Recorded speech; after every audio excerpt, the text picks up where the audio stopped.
morning mga boss. Muli po si Boss Milo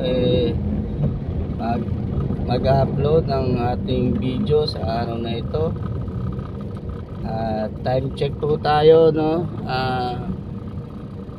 9:10 na po ng umaga. At sa umagang pong ito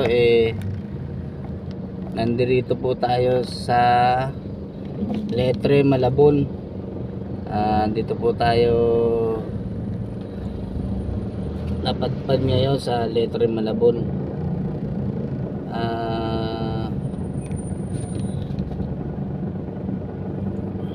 Kahapon po mga siguro mga alas 5 o alas 6 ng umaga po alas 6 ng hapon meron tayong nadaanan na magkaiwalay na nasiraan at hindi po natin sila parehas na tulungan gawa nung meron na pong mekaniko na na gumagawa na bali nadaanan ko na lang po at pinagmasdan ko kung ano yung gumagawa. Nakita ko naman po mekaniko, kaya hindi na po natin nagawang matulungan at tanong kung ano yung naging sira ng kanilang sasakyan. Mabuti naman po yun na meron po agad silang rescue para alanganin pa naman po yung lugar na pinagsiraan nila dito sa yung isa dito sa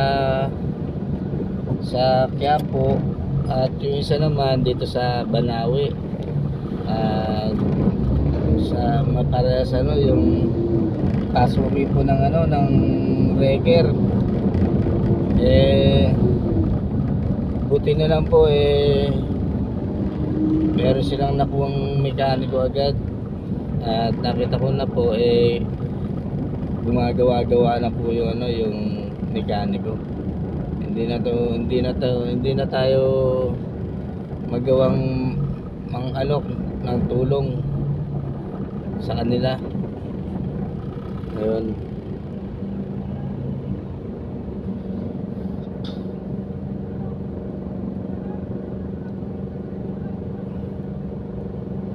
Mahirap po yung masiraan ka sa kalsada tapos wala ka pang na nakikita agad na na mekaniko.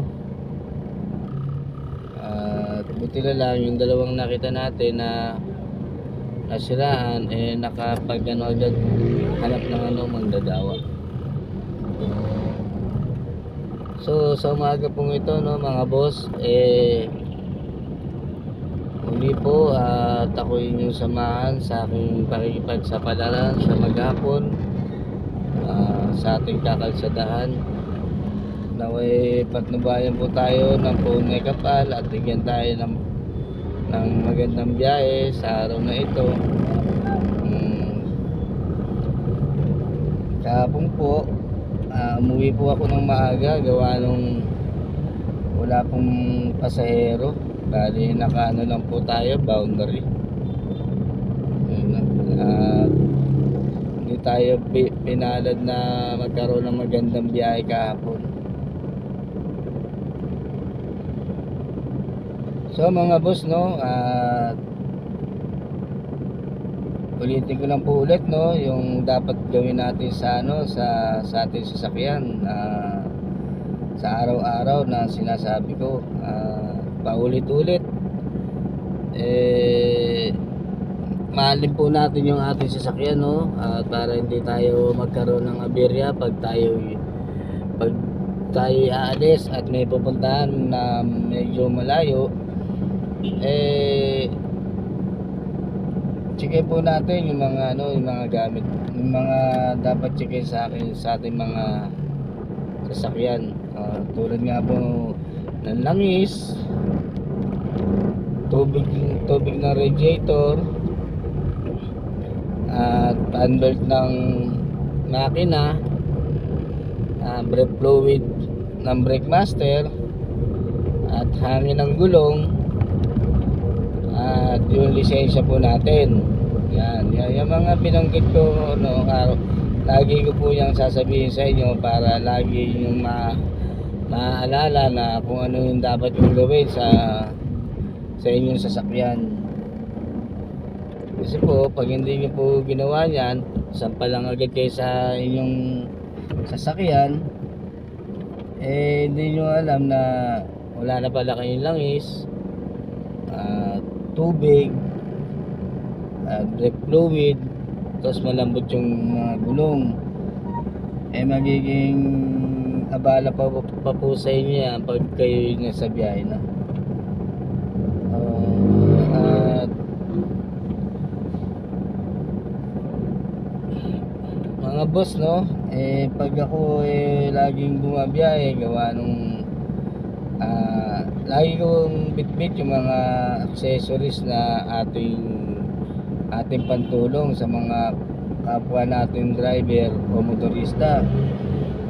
Ulitin ko po, no, lagi po ako may dalang terminal ng baterya.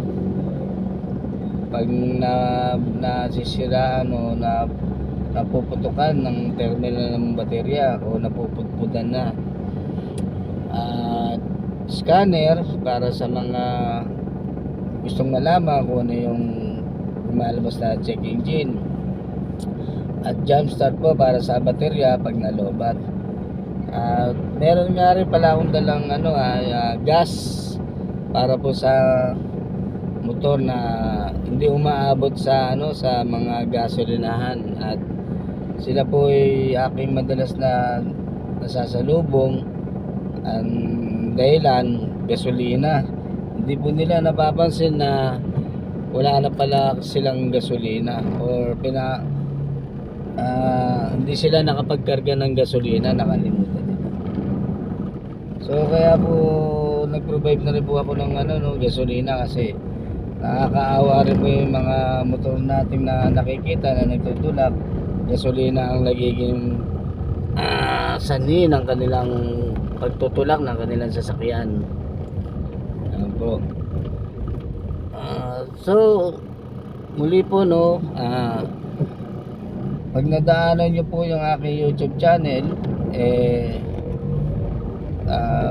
paki-like and share na lang po, no, at pindutin po yung bell button natin para sa notification bell, at para updated po kayo sa ating mga video na ina-upload. May matulungan man tayo o wala, gagawa pa rin po tayo ng video para ma-update po kayo sa aking YouTube channel. So, umpisa ko lang po, no, ngayong umaga, at dito po tayo sa Malabon Letre na nagumpisa.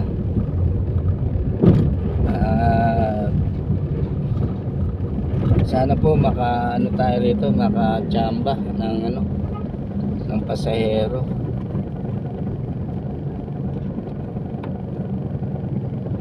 So mga boss, mga kapwa driver ko, no, hanggang dito na lang muli ang aking video. Alam nyo na, malapit na po mag 10 minutes ang video po natin. Mag-shutdown na po itong video natin, at hindi na po gagana, at lalabas po muli yung ating full storage. Sasamantalahin ko na po yung pagpapaalam sa inyo. Naway ako po inyong suportahan sa aking mga ginagawang video. Maraming salamat po, at salamat din pala po sa mga nag-like and share at subscribe ng ating video. Maraming salamat po.